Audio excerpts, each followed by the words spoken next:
So, can everybody hear me? If you can't hear me, raise your hand. On this platform here, there is one Special Victims Unit prosecutor for 30 years and one Orthodox rabbi. Can you tell which one is which? I don't know if you can tell. That's the beard. But this presentation is about bringing people together that are from very different walks of life and how we can work together more effectively. So my name's Donna Kelly, and I've been a Special Victims Unit prosecutor for 30 years. Before that, I did a little bit of prosecution. I retired in October, woot, woot, woot. But had a wonderful experience here in Utah. Worked at the Utah County Attorney's Office, thank you, Tim, and the Attorney General's Office, worked for Prosecution Counsel, and then I finished my career at the Salt Lake DA's Office, the Special Victims Unit the whole time. Good morning. My name is Rabbi Avrami Zippel, and I never thought that I would be addressing the Utah Prosecution Council. I'm an ordained rabbi. I've lived in Salt Lake City my entire life. In that capacity, I've had the pleasure of interacting with various government entities on a number of levels due to my clerical work. And let me tell you a little bit about why I am here today in front of the Utah Prosecution Council. I'm going to gloss over the earlier details of the story pretty quickly. Most of them at this point are available online if you really want to go on a deep dive of what happened and who did what. And I want to kind of arrive at the moment in time that allowed Donna and I to get to the place where we are today.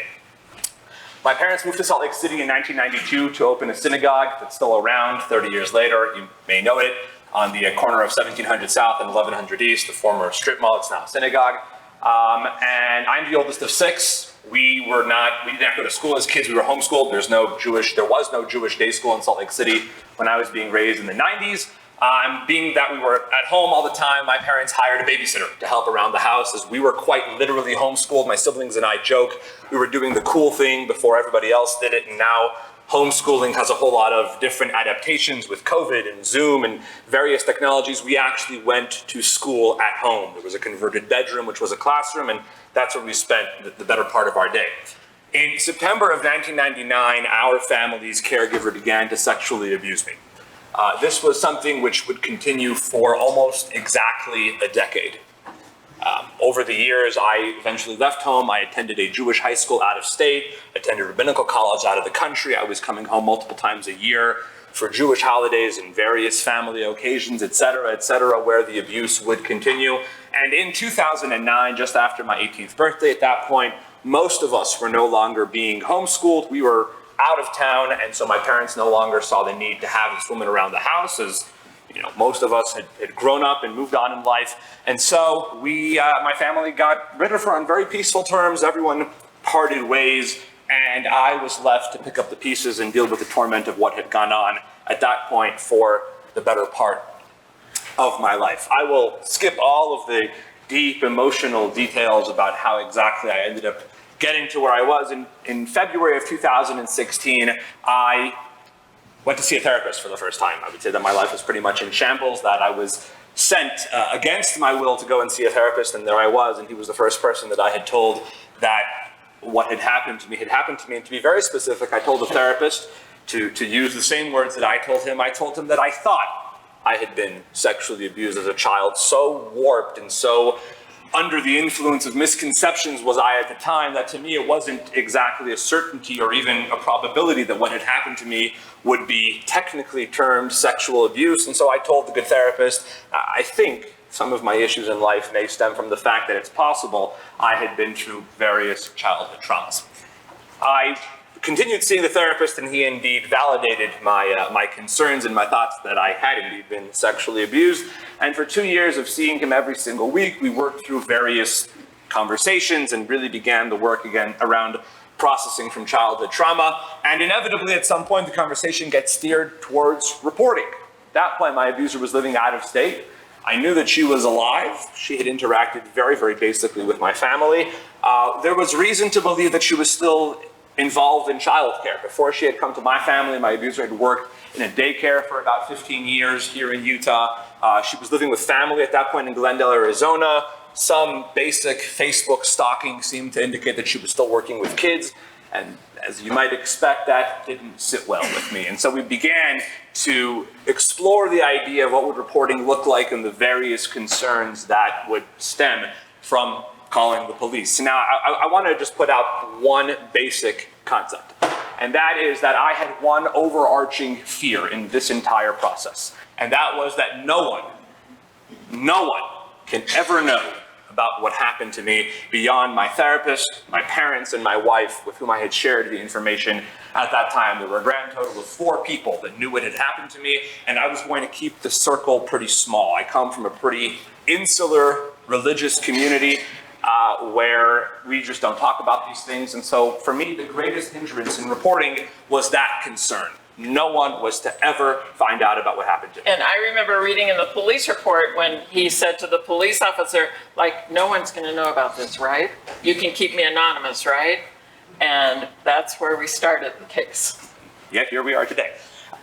Inevitably, any victim that you're going to work with has gone through this thought process, whether it's delayed reporting, whether they were harmed decades ago, or they were harmed last week. Before you interact with the victim, they've had to arrive at this reality, and for many victims to arrive at this reality is a pretty painful process. What happened to me was not voluntary, and more importantly, there's nothing that I'm ever going to do that is going to somehow cure me of what happened to me. Every single trauma victim who has ever sat down in front of a therapist in some form or fashion has asked them, what can you do to make this end?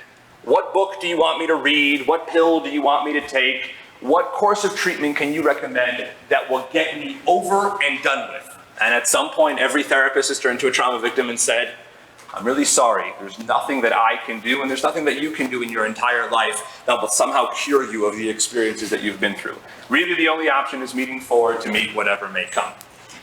So one of the things that helps us prosecutors deal with folks like the rabbi is we need to step back for a minute and take a little bit of perspective on their journey of where they've been so far.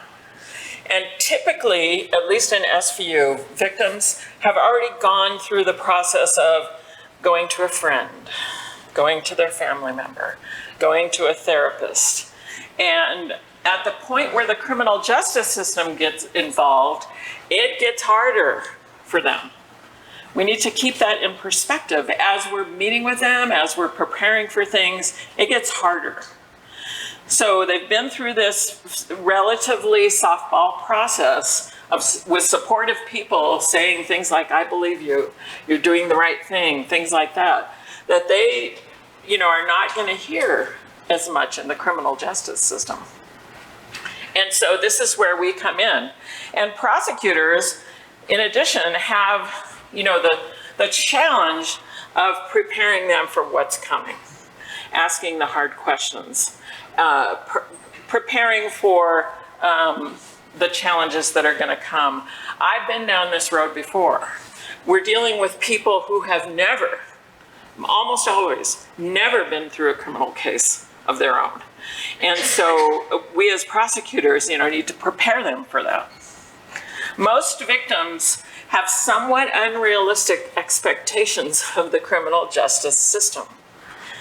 I've probably worked with about 3,000 victims over my career. I mean, that's a really rough estimate, but I feel comfortable that it's about 3,000 victims, and I've seen a lot of individual responses to the system.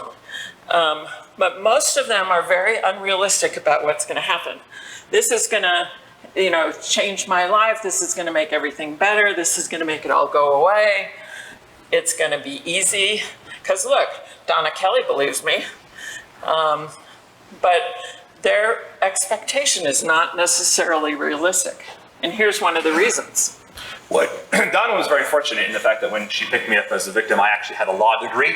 I attended the University of Law and Order. I had a law degree from NBC Universal. I was an avid watcher of all of the various Law and Order manifestations. And ironically, long before I went to therapy, I had always loved SVU, which is perfect because now I'm actually dealing with SVU, and I basically wrote the book on how Special Victims Unit prosecutors, how their offices work, and everything of the sort. So just to kind of finish the timeline, how I walked into Donna's office with my law degree in hand. On January 30th, 2018, I cold called the Salt Lake City Police Department and told them I wanted to report a crime. crime that had happened about 20 years ago, and I wasn't really up for sharing much information by phone. I was passed along from one detective to another detective, and on February 7th of 2018, I went in for an in-person interview at the Public Safety Building downtown, where I was introduced to Detective Kevin Blue, who's now Sergeant Kevin Blue, but at the time he was Detective Kevin Blue. I see some of the guys nodding their heads. I wish every trauma victim to have a detective like Kevin Blue. We talked about an hour and 45 minutes, and to Donna's point about the journey, right? Every 5 minutes, he's encouraging and he's validating and he's telling me I'm doing so well and I'm so brave and everything is so great.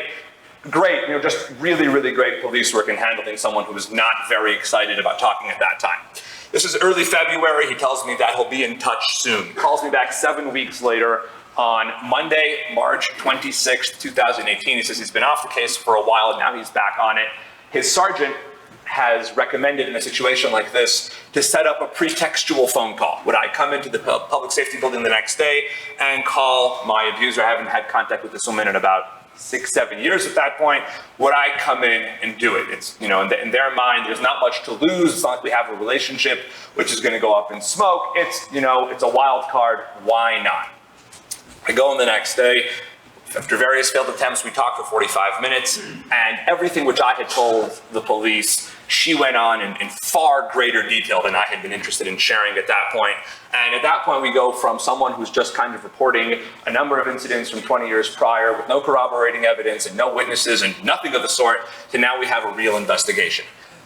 Also, kind of happy coincidence, she's living in Glendale, Arizona. When I call her, she's in Salt Lake visiting family for spring break. And so the police are encouraged to move on this a little quicker, as they don't want to have to start involving out-of-state law enforcement, and they can pick her up. She's literally in their backyard. She gets brought in for an interview. I get brought in for one more interview.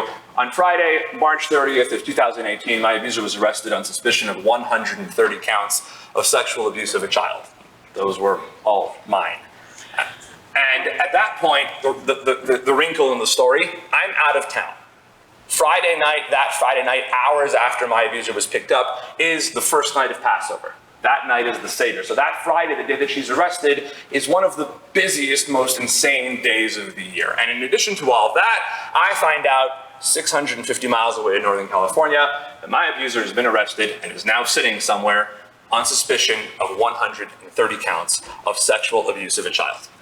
I, as an Orthodox Jew, I don't use technology on our Sabbath or our holidays. So Saturday and Sunday, the 48 hours following her arrest, I am offline. Probably the best thing that could have happened to me. I'm sitting in a different state.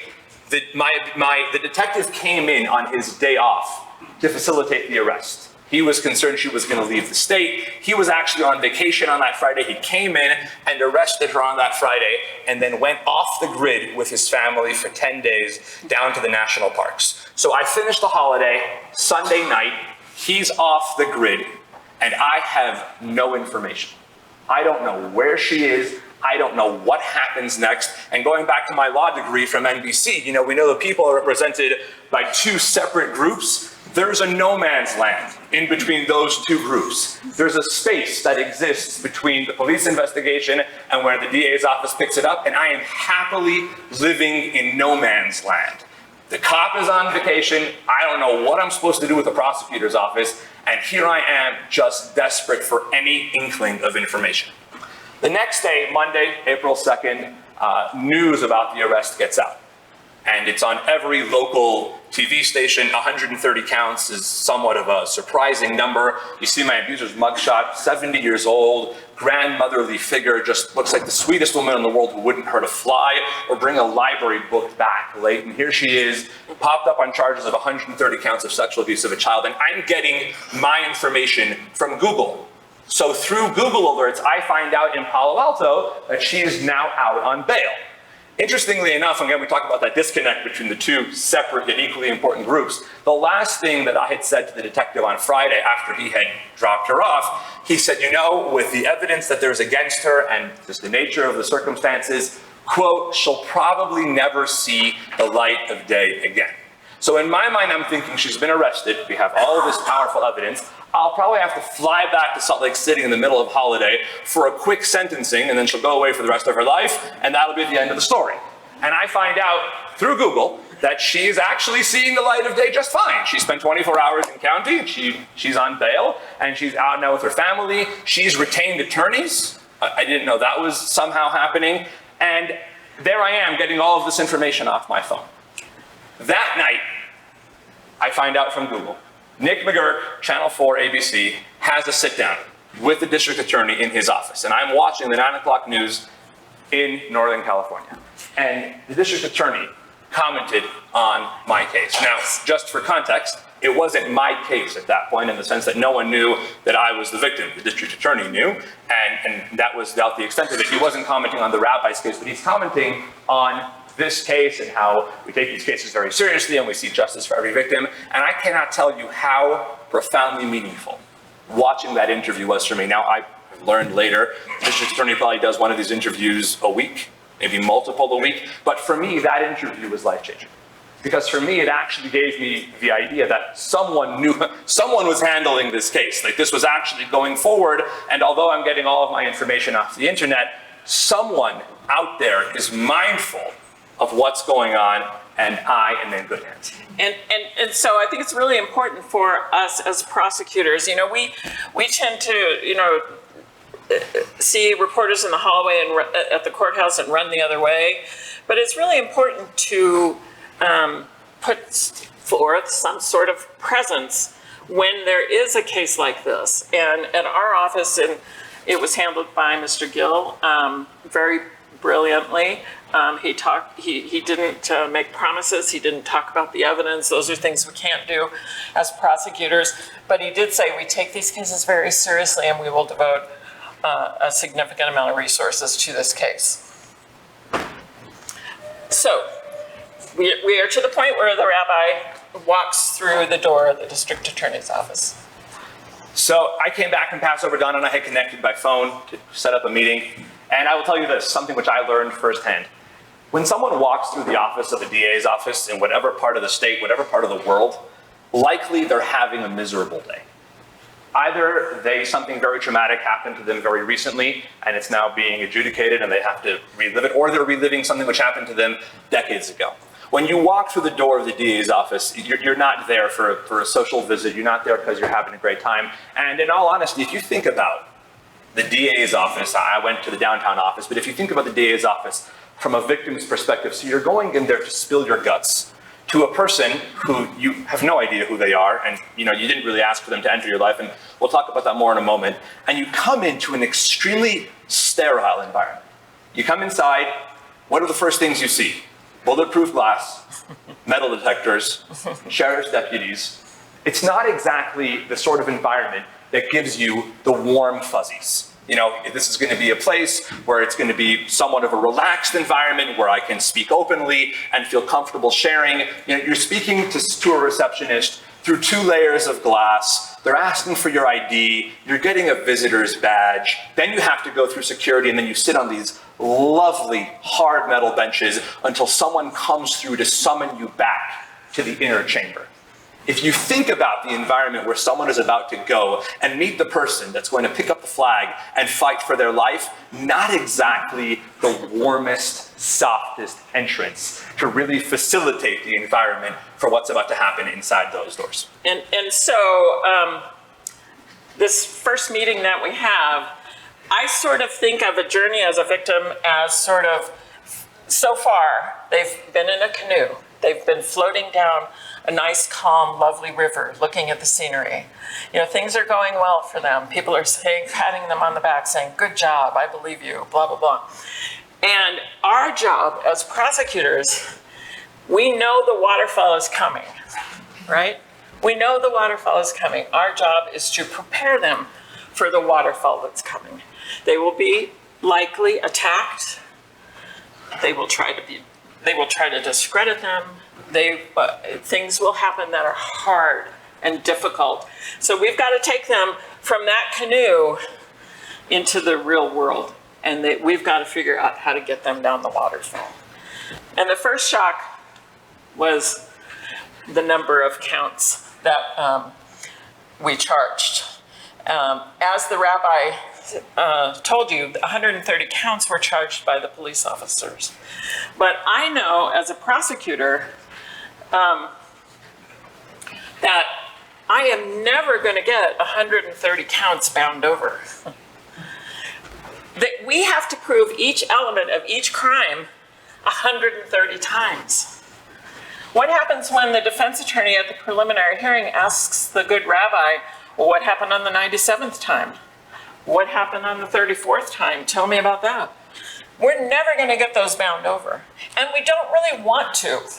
What we want to do as prosecutors is we want to take those, I go through the police reports, go through the video interviews, glean those cases, those counts from those materials, the ones that they have a really good memory of, the ones that they can describe in detail.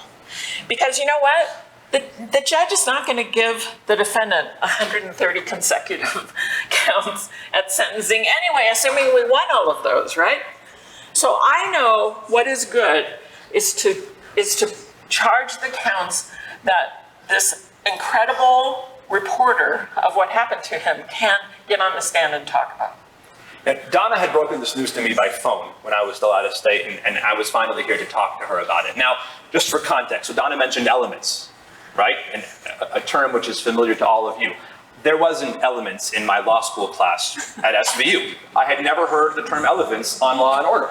Elements, what are elements? And Donna's telling me that, all the charges have to have elements. And we talked earlier about the processes. I believe you're doing great.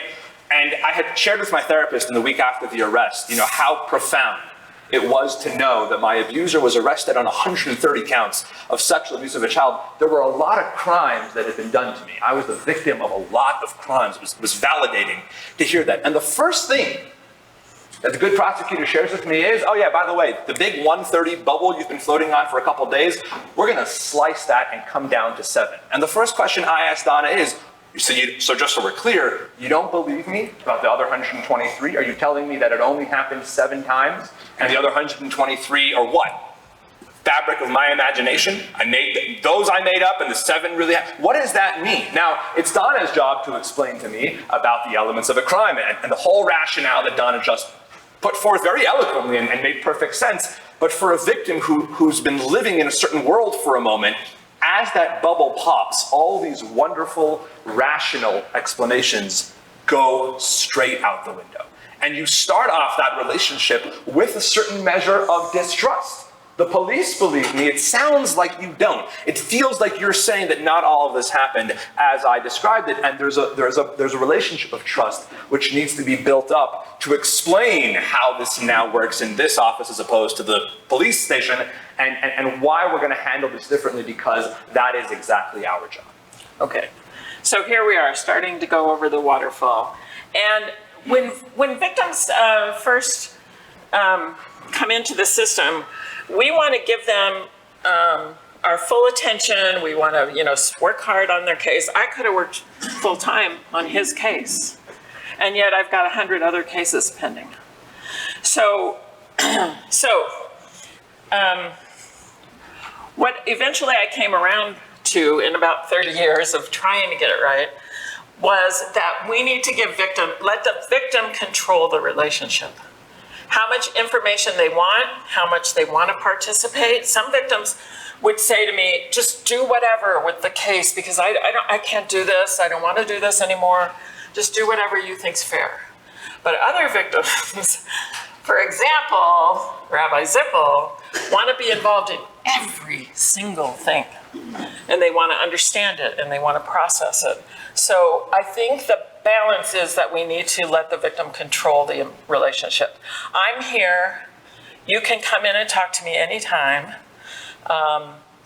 and let them control the relationship. The rabbi did things like researched the judge that was going to be handling his case.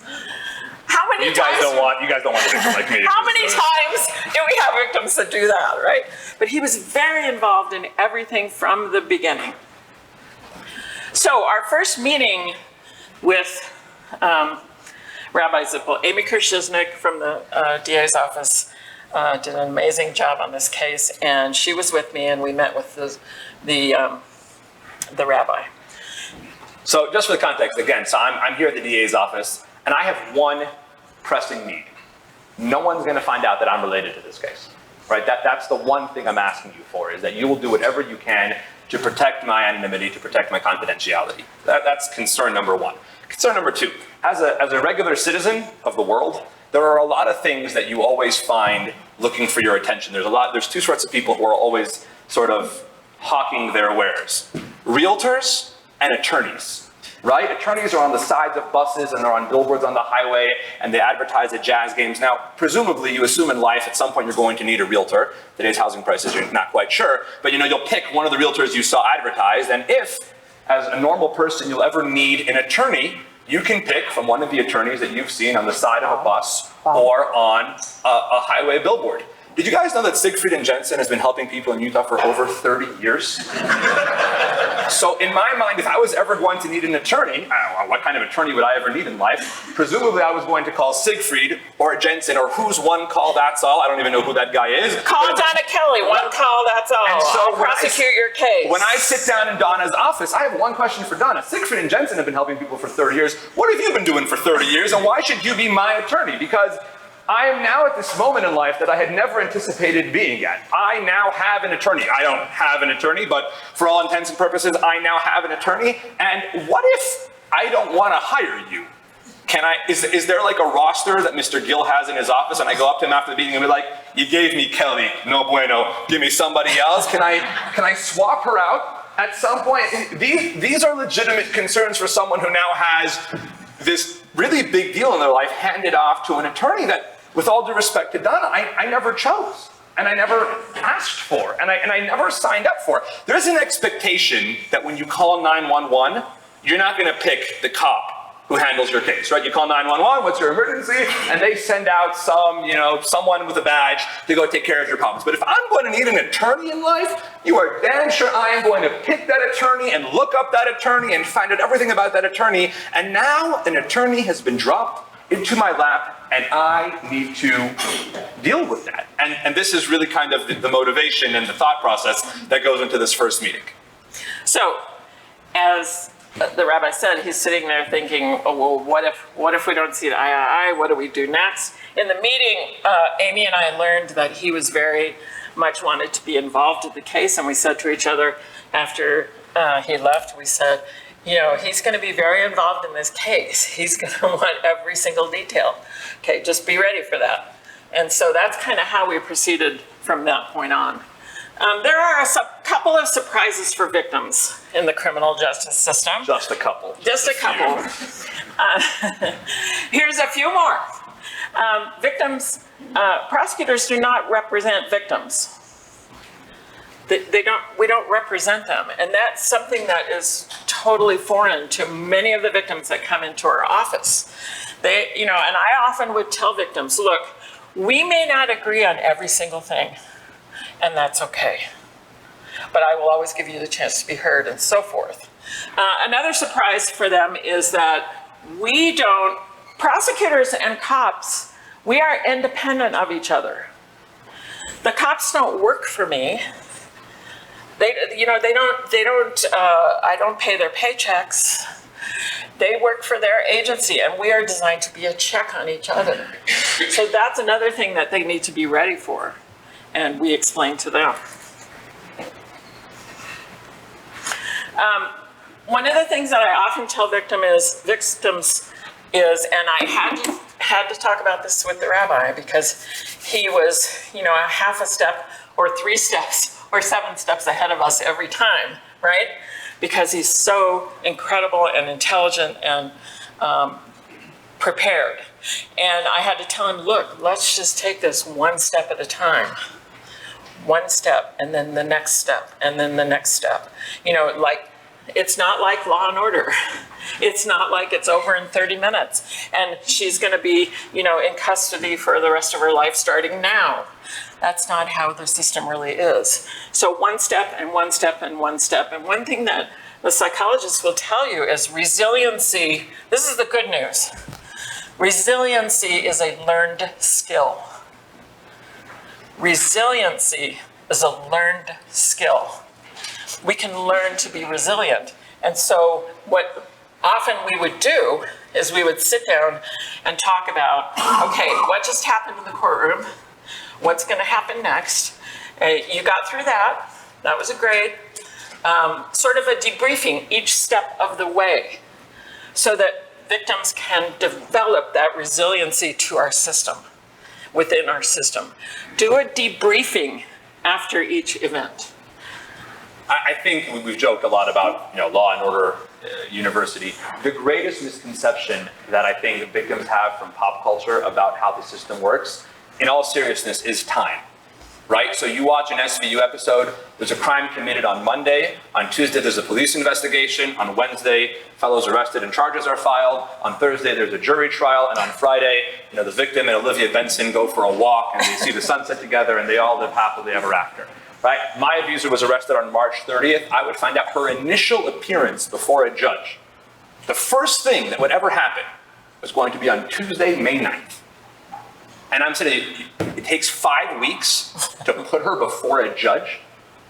Not what happened on NBC, but that's really the process that I was going to have to acclimate myself to. And to Donna's credit, the communication that Donna fostered at every step of the way, there are going to be a lot of hearings, right? There are going to be hearings. This is a hearing which you've waited for 6 weeks to happen. And at the hearing, you know what's going to happen at the hearing? The judge is going to say that we'll do this again in 6 weeks. We'll take 6 more weeks to think about what we thought about this morning. And in 6 weeks, we will reconvene and talk about it then. And that takes a lot of getting used to, because in those 6 weeks, the torment is not slowing down for me. The lack of sleep is not slowing down for me. The issues that I am facing with this case being in court, I don't get 6 weeks off. I don't get a continuance. The issues that I'm struggling with in the moment, I can't exactly file a motion that it won't bother me for 30 days. And so the greatest misconception that I went into this process with was time, was how slowly it drags on. In July, there was supposed to be the first batch of a preliminary hearing. My abuser filed a motion for the court to find her incompetent. And Donna had to look me in the eye and say, this will likely resolve itself, if it resolves itself, over a matter of months. It's going to take months for the judge to figure out which evaluator to send her to. Then she's going to have to schedule an evaluation. Then the evaluator is going to have to write the findings of the evaluation. This will take months. And for me, as a rabbi, the nature of my job is people call me very often in a moment of crisis and they need things done now. Rabbi, I've got family in the hospital, I've got a problem, I've got an issue with my marriage. Can you see me in 15 minutes? And I'm now in a world where, in the very efficient system that we have, in order for us to schedule an evaluation with an evaluator, take about 30 days. Take about 30 days for us to pick up a phone and make a call and schedule an appointment, put the phone down. These things take time. 30 days it might take. And for me, that was what I was up against. In my profession, people want something, I get to them in 30 minutes, but it's going to take 30 days to schedule an evaluation. I remember that meeting that I had with him about the competency issue, and he looked at me and he said, "You mean this case could go away?" And I had to say yes. I still remember the look on his face when I said, this could go away. I don't think it will, because here's what we're going to do. And we had a plan. The evaluator that the defense proposed was ridiculous. And so I said, no. We have to have a hearing about that issue. And we chose the evaluator very well. The evaluating came back, she was competent. We got the case back on track. But that stalling, that time interim, had a real effect on him and has an effect on all of our victims. Also, what has an effect on people is what happens in the courtroom. If you've never been in a courtroom and you just walk in and sit at the back of a courtroom on a calendar day, think about what your impression would be of the system. So against everyone's advice, I wanted to go to the initial appearance. I hadn't seen my abuser in a number of years, and I needed to see her in a courtroom just for a certain finality to set in that this was actually happening. So I went to a calendar day at the Matheson Courthouse, and the best analogy that I like to provide, it was a chicken market. It was mayhem. Again, we expect a courthouse. I had been to one civil hearing before I had gone to this calendar day, right? Civil hearings, very civil. you have your two parties, and the judge starts on time, everything's moving along, quiet, respectful, you can hear a pin drop. Poor Judge Treese. I don't know if her clerk could hear her. And people are coming and going, and attorneys are introducing themselves to their clients, and people are crying, and people are upset. And I also didn't know there were going to be 40 cases on the calendar that morning, and I'm like, wait, so all you people are here to see what's going to happen at this initial appearance? No, there's a whole bunch of cool things going on. There are sentencings, and there's God knows what with God knows who. And I just want to see my initial appearance for 30 seconds. That's the only reason I came. I didn't come to be dragged into all this courtroom drama. But that's court.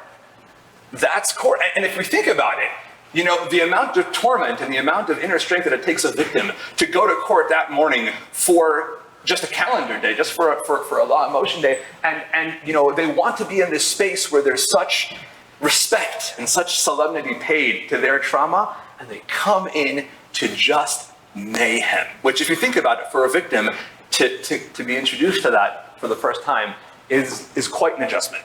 Yeah.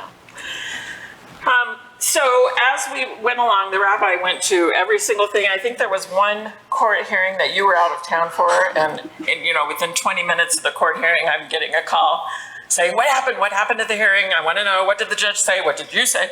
So we went along like that for quite a while. And the defense attorneys were introduced to the case and had a real impact on how the case, as you know, as we all know happens, have a real impact on how the case proceeds. One of the misconceptions, again, that victims have is that we are fight to the death, you know, Mortal Kombat enemies, which in some cases, okay, I get that. But most of the time, especially with offices we work with on a regular basis, we are colleagues working together to resolve cases. And that also had an impact on the rabbi. I needed Donna to walk in the morning and walk into the courtroom and walk past her table and say, like, jerk, and then head over to do her work. Because that's how I felt. In my mind, these guys were scum. And now granted, they were worthy of that title. Maybe we'll get to that throughout the rest of that presentation. But I needed Donna to reflect that feeling. I needed her to spit at them in the hallway. I couldn't, because I didn't have the courage to do that, but I was hoping someone would, and if someone would do that, it would be Donna. It was perfect. It's her job, right? Her job as the prosecutor is to call them all sorts of names and to treat them with the same contempt and disregard that I had for them. And I would soon learn that life doesn't work like that. Donna was very cordial with them in the hallways and in the courtrooms, and you know, when scheduling things. Donna was always, you know, happy to acquiesce and give them the time they needed. And it would anger me because I needed Donna in my corner. I needed Donna fighting with me to the death, and it took me some time to learn that was not her role. And in fact, if I wanted justice to happen in this case, it would be far more effective for Donna to be cordial and polite and respectful to defense counsel and leave the name calling to me. Yeah, and I remember at one point when I found out who the defense attorneys were, one of them was someone I had never worked with before and I'd never seen on a court calendar in the 3rd District. And one of them was actually very good lawyer, very smart and very kind. And I told the rabbi that, and I think he was a little surprised at that. I didn't like that very much. He didn't want to hear that. Actually, she has a good lawyer. We all know, don't we? We all know we want a good lawyer on the other side. You know, because they won't waste your time. They know what the issues are. They, you know, I've been at this a while, a lot longer than they have. I'm ready. I want a good lawyer on the other side. And so that was another shock to the system, to the rabbi's system. One of the things that we need to be prepared for, I think, is that victims have a range of emotions as they go through the case, right? Sometimes they can be angry and upset, sometimes they're happy, sometimes they're jubilant, sometimes they're really discouraged. And I saw those range of emotions as we went through the case. In one of the meetings that we had, the rabbi's mother came with him, and she was, you know, frustrated with the system, taking a long time and so forth. And she was like, why do we have to have a trial? Didn't she, you know, admit some of the things on the phone, you know, with the rabbi? And I'm like, yeah, here's how we, and so we need to be prepared for. She didn't go to my law school. She went to a different law school. We have to be prepared for those frustrations to be vented and not to belittle them in any way for not understanding this is how the system works. And I sat with her and I talked with her about, the elements, and we have to prove things. And yes, she made some admissions on the phone, but nowhere near any specific incidents did she admit. So we have to go ahead with this process. And you know what? Our Constitution gives everybody a right to ask for a trial, even if they fully confess, even if there's a videotape of the crime happening, they have a right to a trial. And so I think that we need to recognize the emotions of victims as we go through the process and just ride out the storm, because there will be storms as things come along. I think the biggest one for the rabbi was when the incompetency issue was pending, and he looked at me and said, "You mean this could go away?" And I said, "Yes, it could." So we need to ride out the storm. Okay, this is you. So Donna had this in her office, which was always comforting to me. There were Hebrew words in my prosecutor's office. It kind of felt like it was a message from on high, but justice, justice shall you pursue. This was something which I had to learn in this case, and I think it's actually something which I have to learn after the case, and it's something which every victim of a crime really needs to internalize on a regular basis, and that is, what is justice? No one knows. No one's sure, no one can promise you anything, and the funny thing is that justice is something which the verse tells us to pursue. I'd make the argument that the reason why we pursue it is because it's something which every crime victim will never really catch. You never really put both hands around justice and hold it tight to your chest and feel like everything's been made whole in the world. You're forever redefining that for yourself as a crime victim. You're forever finding new perspectives, and some days you're going to have good days and some days you're going to have better days in learning what justice meant. And honestly, the ability that I have to engage in that thought process is almost entirely in part to Donna. We sat down and we started, for me this was a very vengeance-driven system. What decisions were we going to make that were going to be as incriminating for her as possible? The most amount of years, the most amount of guilty verdicts, the most, the highest, the worst.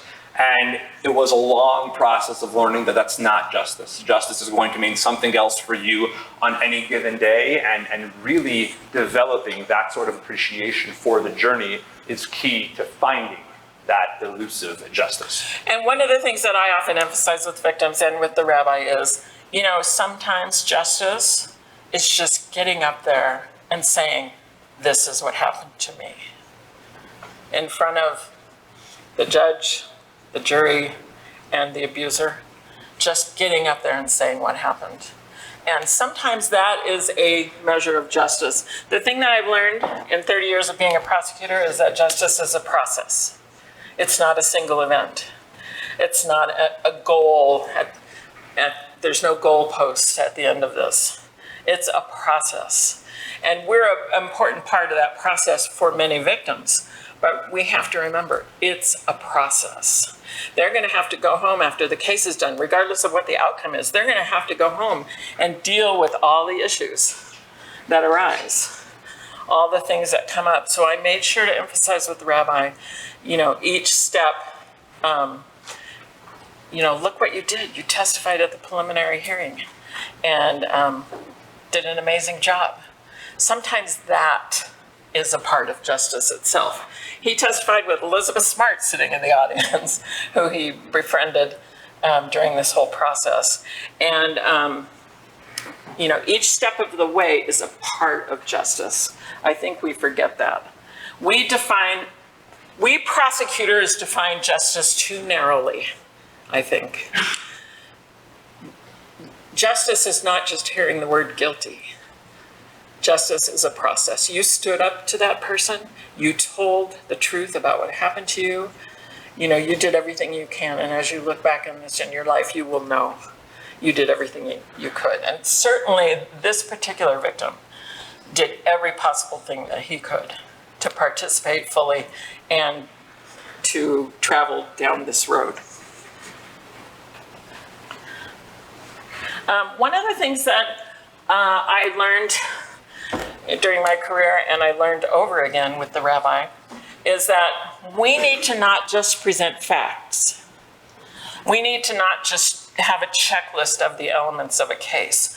We need to present the victim's experience. And this is an example from another case that I had. How many of our cases in SVU start out with, well, I went to a party and we were drinking and I went out with these people I didn't know very well. How many of our cases start out that way, right? And this was the testimony in one of the cases that I have. You could just present the element of where the crime happened, right? I went to a party. But how much better is it to present the victim's experience instead? I was new at this school. I mean, I didn't know anyone. I felt so lonely. When I heard about this party, I was excited. This was my chance to make friends. I went to the party, and at first I was so happy I did. That was the victim's experience as to, I was not going to let the defense portray her as, she's just a party girl. She likes to drink and do drugs. That's why she went to the party. So we need to present their experience. And throughout the trial that we had, we tried to present the rabbi's experience. One of the things that I think we underuse is the aftermath of a crime. The aftermath of the crime is very powerful evidence. And a lot of times, the police bring in the case to you and it sits on your desk for a year and a half, 2 years, whatever, before it gets to trial. There's stuff that happens in that 2 years. We forget. We lose cases on follow-up investigations. What's been happening with the victims? I've sat with the victim before who's told me yeah, and him and his friends came to my house a couple weeks ago and they threatened me and blah, blah, blah. That kind of stuff the jury needs to hear about. We need to present picture. If the issue is a tornado, how about we present pictures of the aftermath of the tornado? Would you believe these people that a tornado happened? Yes. And so as we went through the case, we remember that this case happened decades ago. As I'm presenting it to the jury, this happened decades ago. I got to get them in the mindset of what his life was like when it happened.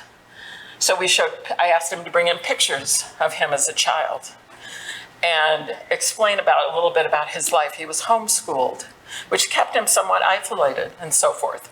And so as we went through the case, we tried to present the aftermath of what happened.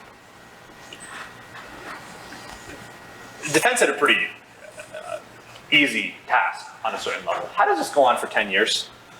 In what normal world does this go on for 10 years and no one notices, no one says anything, and most importantly, you, witness, you don't say anything? It's not plausible, right?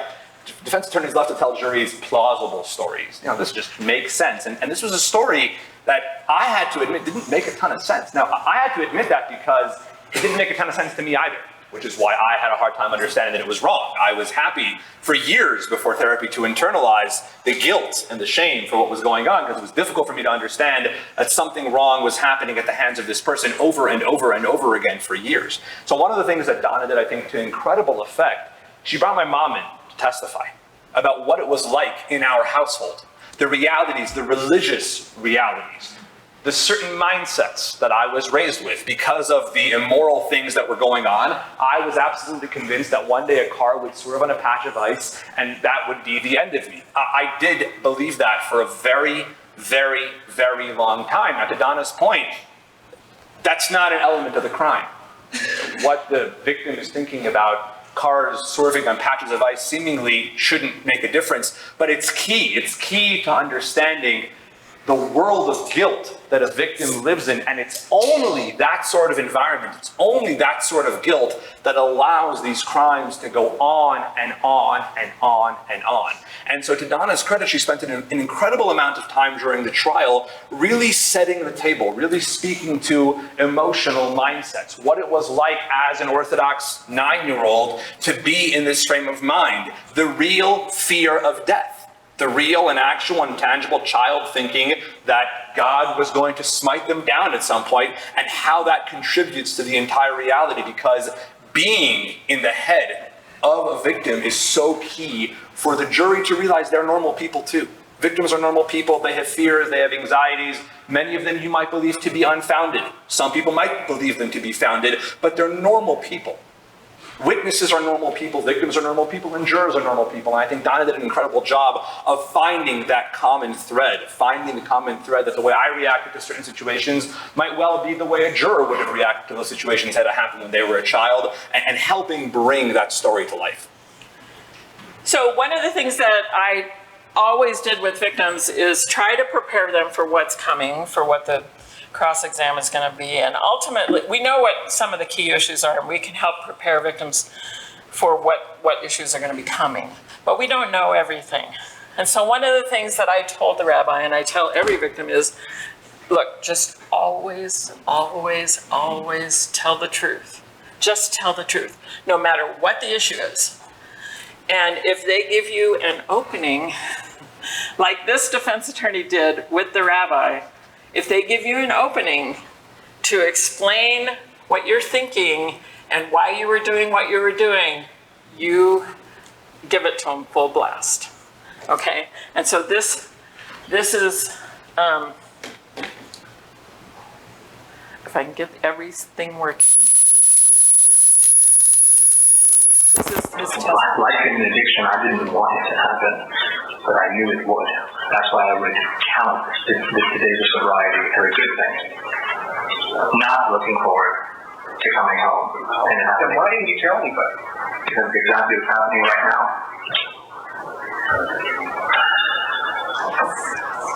So you're being cross-examined as to the story? And I'm being called a liar, an aggressor. So we shouldn't be able to ask you questions about what you're saying that this woman did you? Absolutely, you should. So, a very foolish question to give a key witness for the other side a chance to explain themselves, right? Why didn't you tell anybody? What a question from the defense. Oh man, and he took it and told the honest truth about why. Yes? I didn't hear the receipt. Oh. Could you tell us the narrative? So, just remember the defense attorney that Donna mentioned was kind and professional. This was not him. This was after 2 days of cross-examination. And at that point, we're talking about, how traumatic it was and how bad it was. And I had made a reference in my police interview that when I was in school, I would count down the days from when the last incident happened, and I would be happy if I was in school for 5 months that 150 days had passed without being sexually abused. He turned that on its head, that I was counting down the days till I could come home and be with this woman again. Bear in mind, I was 13 when this was happening. And so we're haggling over this addiction reference, and I'm telling him about how traumatic it is, and so he asks the question, so why didn't you say anything? And thank God, he put that out there, and I responded, because of exactly what you are doing right now. And you kind of hear him take a beat. I don't know that he was expecting that pin answer. drop. You could have heard a pin drop in the courtroom during that very pregnant pause, because he said exactly what's happening right now. And so he followed up and he says, because you're being cross-examined. And I responded and I said, no, because during this trial, you have called me a liar, you've called me an aggressor, and that's exactly why I didn't report. That's exactly why I didn't say anything. To the confused faces in the audience, yes, that was the defense's strategy. That I was a very, very sexually aggressive 9-year-old preying on a very submissive older woman. They actually tried it. But again, this was... Didn't work. This was something which Donna really pushed, was be yourself on the stand, tell your story. It's perfectly plausible why you didn't say anything, and let the jury know that. Share that with them. Be a human being. Be a real, flawed human being, and come out and say it. And we were very grateful that that opportunity presented itself. Okay, so as I told you, one of the things that I like to do is sort of debrief with victims after each event. And one of the things that we did over time, in fact, we got together for lunch, not a couple months after the verdict. I don't remember the timing of everything. Right before COVID. Getting old. But we got together and talked about some of our favorite moments in the trial, things that happened, the things that we might do differently. But I think that debriefing process is very good for our cases, but it's also good for the victims to kind of talk through what happened. My favorite moment, I'll just briefly share my favorite moment, was one of the defense somehow decided it was a good idea to put up a character witness. Seriously, a character witness. So my question to this character witness, she talked about, oh, she's wonderful. I would let her babysit my little boys if I, she went on and be very effusive about how wonderful this defendant was. So my question to her was, if I told you that this woman admitted to the police that she touched Rabbi Zippel for a sexual purpose because she was educating him about sex, would that change your opinion to know that? And she had the shocked look on her face and she said, could you repeat that question? I'm like, yes, I'll be happy to repeat that question. I'll be happy to. I repeated the question and she said, yes, that would change my opinion. I would not allow her to be around my boys. So that was my favorite moment of the trial. You don't get those Perry Mason kind of moments very often where it goes exactly as you had imagined it in your head and the witness gives you something that's a little piece of gold, right? But those kind of debriefings, I think, are really important for victims as we go along through the process. And then we got to this, first we need to let you know the defendant was convicted on all 7 counts. And I saw the rabbi afterwards walking down the sidewalk between the courthouse and our office as if he were on a cloud. And then we got together. One thing that we need to constantly remind victims of is that they will have a chance to speak their piece. They don't have to have a question. They can just get up and say whatever they think is important for the judge to know, right? They will not be challenged. They will not be questioned. They will not be interrupted. And so he did an amazing job of speaking. One of the things that I thought that was really very touching, very moving, was that he got up and he read a letter that he had written to his young self. And he talked about what I know now, I would like you to know. I don't know if you want to talk about that a little bit. I'll just briefly, there were a lot of things that I learned during this process. I had mentioned earlier that for me the most important concern was my anonymity. Over the course of the trial, in that lengthy gap over the competency evaluation, I made the decision to come forward. I made the decision to, come out as this having been my life story, and I stopped running from it. I think that to Donna's credit, I went into the verdict not necessarily concerned about what the outcome would be. And I think for me, the greatest measure of justice, as I discussed earlier, is that I walked into the verdict completely ready for whatever was about to come, because I felt like I had done my part, and juries are unpredictable and they're going to do whatever they did. And that mattered less to me than I had the opportunity to get up and say my piece. And I felt at peace because of that. And I felt like I had done my part to fight for myself. And lastly, at sentencing, we were well aware of the fact that for any number of reasons, I wasn't going to have to use my statement to ask the judge to hand down a certain sentence. It was pretty much due to sentencing guidelines. It was set in stone what was going to happen. And so I wanted to do two things during sentencing. I wanted to read that letter, which is what I concluded with. And more importantly, I wanted to forgive my abuser.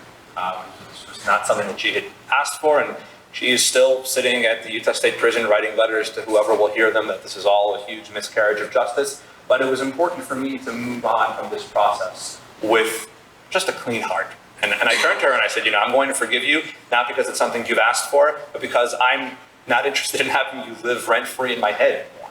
And so you're going to go off now to wherever you're going to go off for a very long time, and I'm going to go ahead and do whatever I'm going to do, and I'm going to stop carrying you around, and I'm going to let you go off and spend all your time behind bars that you want. And for me, that was important, for me having the ability to kind of rid myself of that as the process was winding down was vital. For me, as you all know, I'd walk into court every morning with a heart full of resentment, angry at her and angry at her attorneys, and angry at anybody and everybody. And for me to kind of be in there one last time, and bear in mind, this was March 12th, 2020. It was the second to last day the courthouse was open, kind of walking out felt very final as the world was already changing.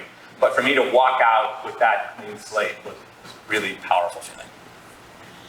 So one of the things that happened in our relationship was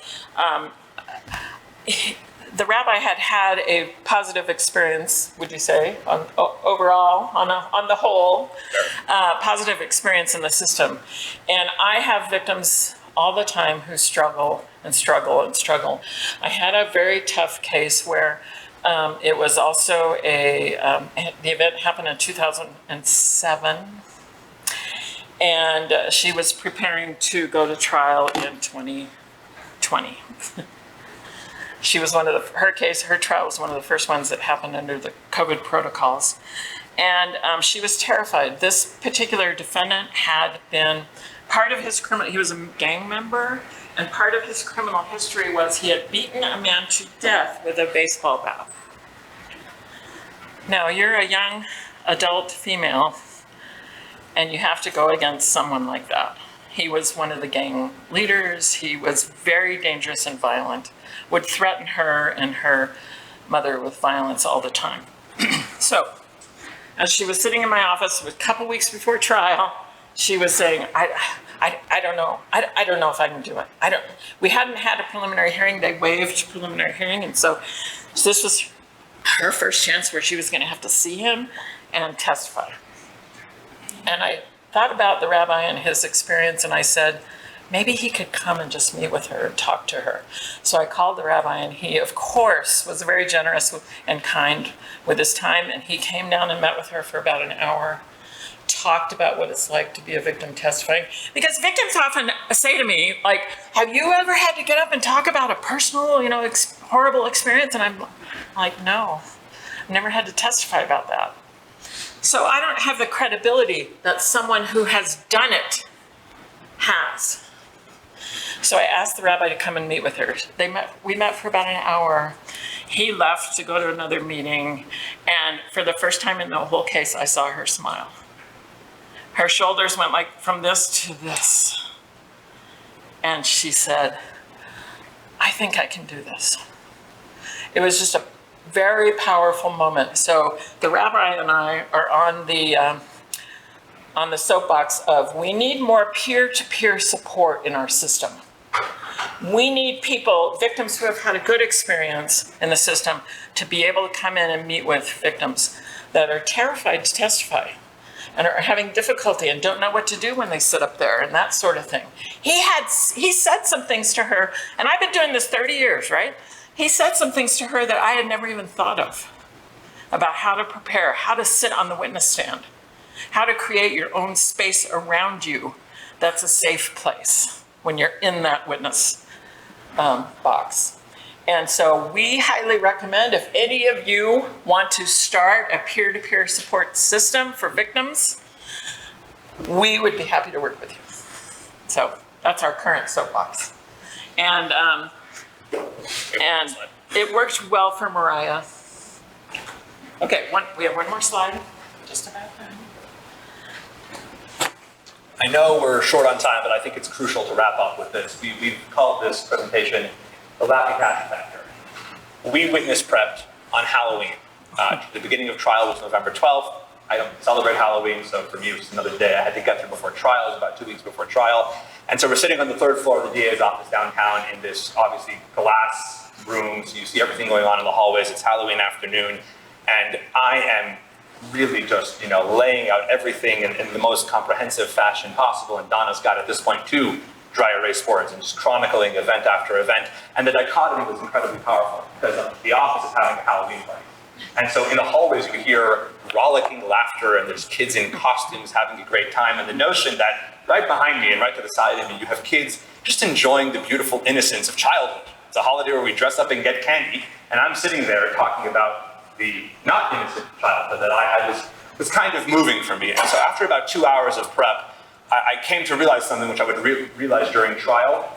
When victims testify or when they prepare to testify, that they actually dissociate to a certain extent, and a lot of their bodily needs, they kind of forget about for a short while. It's after about 2 hours, we had gotten through a pretty rocky patch. I came back to myself and I really needed to use the restroom and I was very, very hungry. And so I go off to use the restroom and Donna goes to find something for me to eat in the DA's office. Well, it's Halloween, there's a lot of candy. And so the only kosher candy that Donna could find in the office was just a heap, about this high, of guava Laffy Taffys. And so I come back into the office and I'm, slowly coming back to myself and stuffing my face with guava Laffy Taffys. 2 weeks later, the first day of trial, we've been there the whole morning, here, jury selection, juries impaneled, and everyone's sitting, and we are moments away from opening statements. And Donna calls me over to the bar, and she puts into my hand one single guava Laffy Taffy. And she took me back to my seat.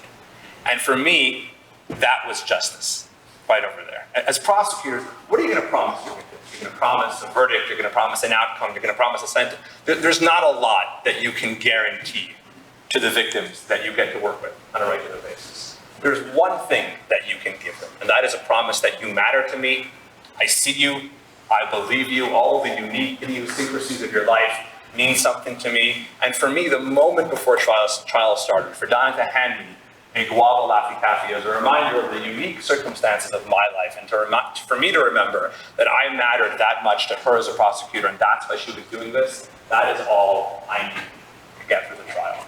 I never opened that guava Laffy Taffy. It still sits in my office with a bunch of other souvenirs from the trial process. It's hard as a rock. But it is a reminder, to me on a daily basis of how incredibly fortunate I am to have had a public servant like Donna dedicate hours and days, turning into weeks and months to fight for me. And I know that there are victims in every part of our state that are fortunate to have you in their corners. And so on behalf of all of those victims, I just want to thank you all very, very much.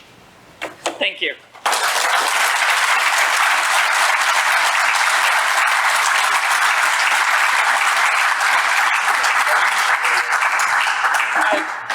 While Bob's walking up, does anybody have any questions? Or we will stay around for a few minutes and answer questions. Please reach out. Please reach out. I am where I am today because Donna dedicated her life to my case, and the least that I can do to pay that forward is if any of you could ever have any sort of use for an Orthodox rabbi in your office, please feel free to reach out. That is my cell phone number, and I mean it. Please call, please email, follow on social media, whatever works for you, please do reach out. Thank you.